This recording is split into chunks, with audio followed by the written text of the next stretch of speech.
अस्सलाम वालेकुम। बड़ी अहम बात मैंने आज आप लोगों से करनी है। देखो ये हमारा जो स्कल है ना, ये पूरा का पूरा स्कल हड्डियों से बना हुआ है, मगर इन हड्डियों के जोड़ मूव नहीं करते। सिर्फ एक जोड़ ऐसा है अल्लाह ताला ने जो बनाया है इस स्कल में, जो मूव करता है, वो जोड़ ये वाला जोड़ है। इस जोड़ को हम बोलते हैं टेम्पोरोमैंडिबुलर जॉइंट। यह मुंह खोलने और बंद करने के लिए इस्तेमाल होता है। जब आप मुंह खोलते हैं तो इससे आप बोलते हैं, खाते हैं, पीते हैं, सारे काम करते हैं। जो मसल इसकी मूवमेंट करवाते हैं टेम्पोरोमैंडिबुलर जॉइंट की, उनको हम कहते हैं मसल डोमेस्टिकेशन। उसमें एक मसल ये है, एक मसल ये है, वगैरह वगैरह। तो अब हमें बात समझनी है कि जितने भी मसल डोमेस्टिकेशन आपको नजर आ रहा है, इसमें सबसे काम की बात क्या है कि 4 मसल हैं जो मुंह को खोलते हैं और बंद करते हैं। यानी इस मुंह को खोलने और बंद करने वाले मसल 4 हैं। 4 में से 3 मुंह को बंद करते हैं, 1 मुंह को खोलता है।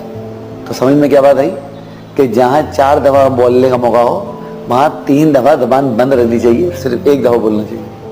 अपना ख्याल रखें। अल्लाह।